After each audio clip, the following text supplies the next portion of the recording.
projeto do novo Código Florestal Brasileiro, relatado pelo deputado federal Aldo Rebelo, passou pela terceira comissão do Senado. E ele já está causando muita polêmica e dividindo as pessoas entre aqueles que querem a aprovação do novo código e aqueles que estão lutando contra esta aprovação. E para que você entenda melhor o que significam essas mudanças trazidas por este projeto de lei, a gente conversa agora com o professor Paulo de Marco Júnior, que é do Departamento de Ecologia do Instituto de Ciências Biológicas da UFG.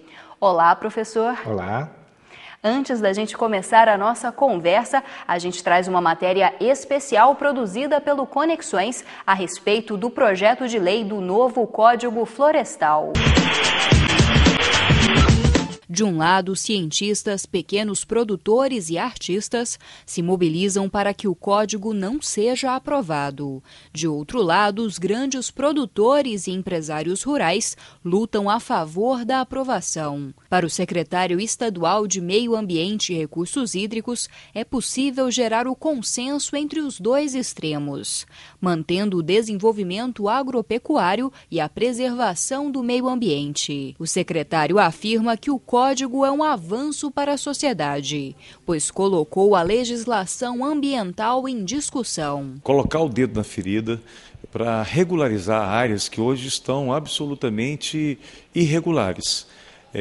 Áreas que seriam classificadas como APPs, que estão ocupadas por habitações, por empreendimentos urbanos, por atividades agropastoris. Já para a coordenadora do curso de Engenharia Florestal da UFG, a possível aprovação do Código Florestal põe em risco o desenvolvimento econômico sustentável do Brasil. No projeto de lei do Aldo Rebelo, ele escreve no início, esse projeto de lei é dedicado aos agricultores. Então, se é dedicado aos agricultores, quem é que sai perdendo com isso? Né? Então, se os agricultores estão ganhando, o restante está perdendo, né? Porque se eu preciso de mais áreas para serem agricultáveis, o meio ambiente perde com isso. O Código Florestal em vigor atualmente no Brasil foi criado em 1965 para regulamentar a exploração rural no país. Depois de mais de 45 anos, foi proposto pelo deputado federal Aldo Rebelo um projeto de lei para um novo Código Florestal.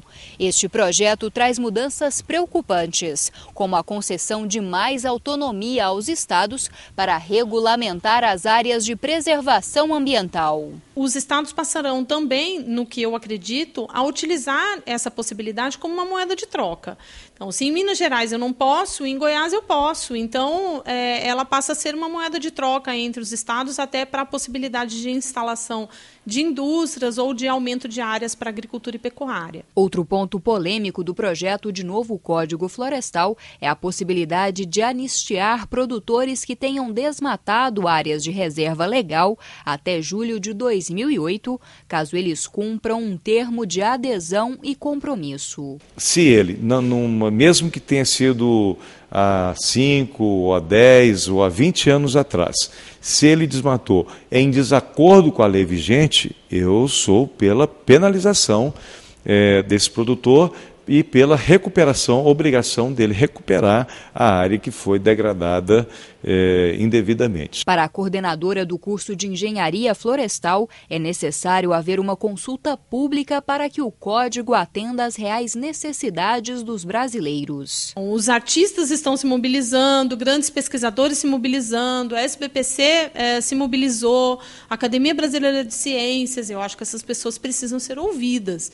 Então, se o Senado é aonde está hoje para ser votado, o Senado precisa ouvir essas pessoas. Então, acho que não dá para votar cegamente, somente lendo um projeto de lei e acreditando naquilo que está escrito. O projeto do novo Código Florestal foi aprovado pela Câmara dos Deputados em maio deste ano e agora tramita no Senado, onde já foi aprovado pelas comissões de Constituição e Justiça, Ciência e Tecnologia e Agricultura e Reforma Agrária. O que muda realmente com esta proposta de novo Código Florestal e quais os riscos à natureza trazidos por esta proposta?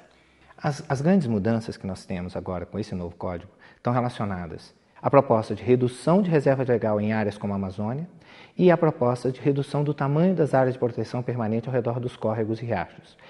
Os riscos imediatos dessas duas mudanças, que nos chamam mais atenção do ponto de vista, primeiro, da conservação da biodiversidade, é que a redução dessas áreas sugerem a probabilidade de aumentar os riscos de extinção de muitas das espécies endêmicas de vários sistemas naturais.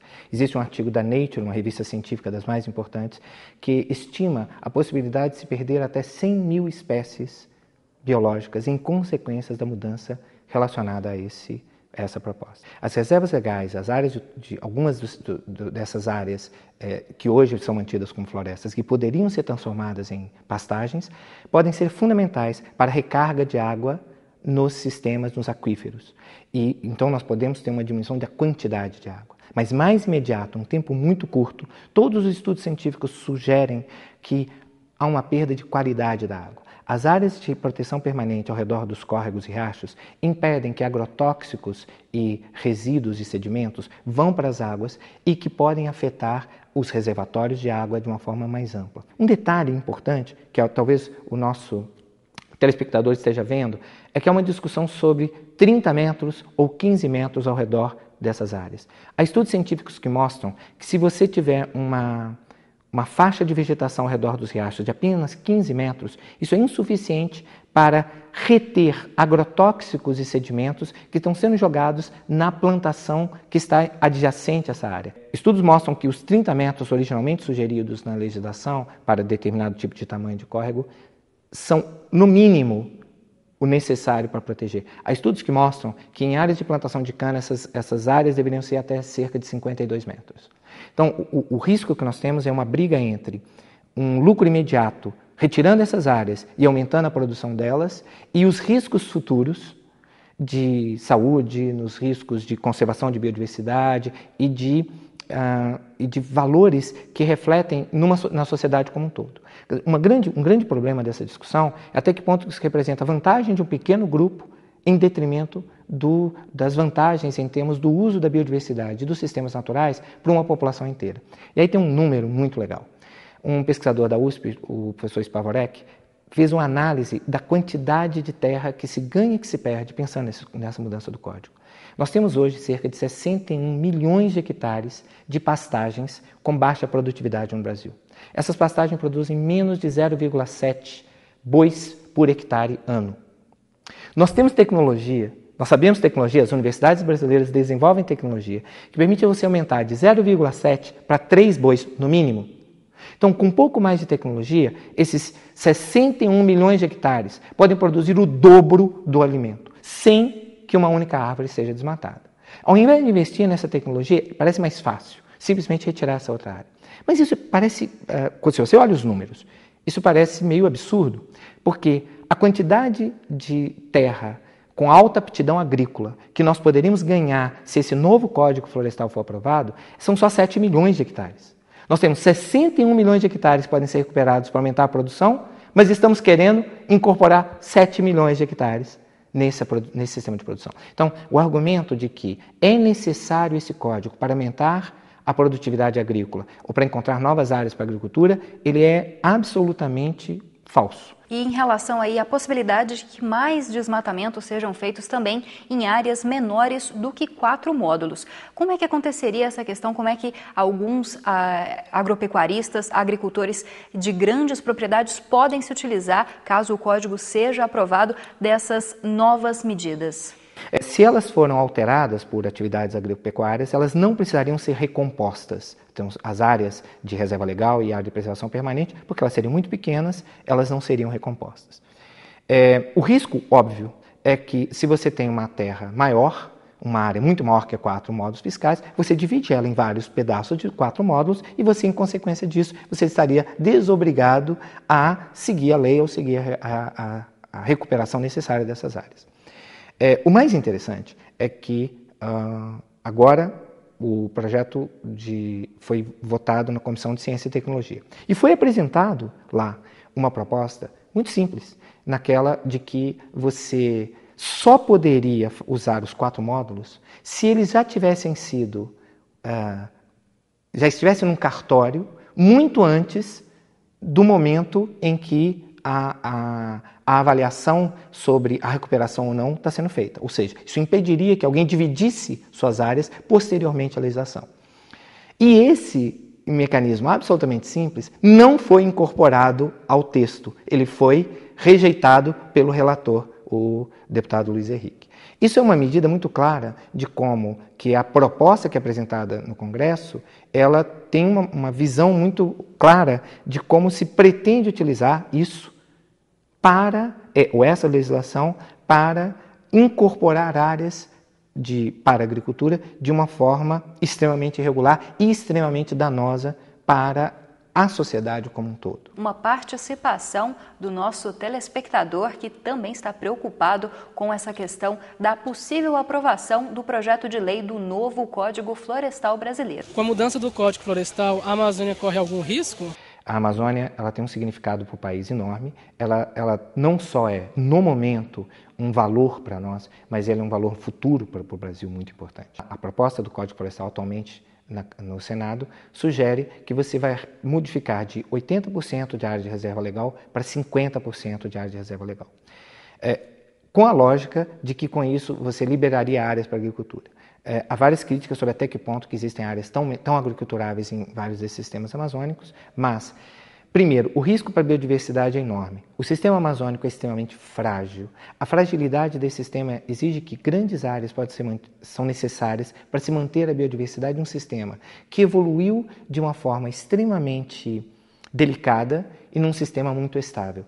Um sistema tão estável como esse, pequenas perturbações podem gerar cascatas de extinção. É necessário que essa proposta de porcentagem que vai ser preservada leve em conta a possibilidade de conectividade entre os diferentes fragmentos que vão ser gerados de floresta amazônica nativa. De novo, para isso acontecer, as áreas de preservação permanente ao redor dos rios são fundamentais, porque elas são corredores que favoreceriam a conexão da biodiversidade entre diferentes fragmentos, minimizando as chances de extinção desse sistema. O impacto disso é cada vez mais claro. Elas começam a entrar na nossa vida. As pessoas estão olhando o clima e estão ficando assustados. Demorou muito para chover em Goiânia, está secando demais, e essas mudanças são sérias. O papel da Amazônia nisso é enorme. Além disso, a quantidade de carbono que vai ser liberada se nós convertermos florestas em pastagem na Amazônia causa um impacto sério e real sobre o clima. Esse código ele tem um custo imediato sobre biodiversidade, um custo longo em biodiversidade, mas ele tem um custo mensurável no clima no Brasil, mas o clima com uma forma mais ampla. Bom, professor, a gente agradece a sua presença aqui no Conexões e por ter auxiliado os nossos telespectadores a entenderem melhor o que significa esse projeto de lei do novo Código Florestal Brasileiro. Muito obrigada. Eu que agradeço bastante essa oportunidade. Bom, e você também pode fazer parte do Conexões. O programa na próxima semana vai discutir a terceirização dos hospitais públicos no estado de Goiás. Você pode fazer parte deste debate mandando perguntas à nossa entrevistada por meio das nossas redes sociais ou então mandando um e-mail para o Conexões. E no próximo bloco você acompanha duas matérias especiais dedicadas aos vestibulandos. Uma vai falar sobre o cursinho pré-vestibular Conexão Faz Arte, que é oferecido por alunos da UFG. E a outra vai trazer aí dicas para os alunos que estão ansiosos com o processo seletivo. Eu te espero no próximo bloco.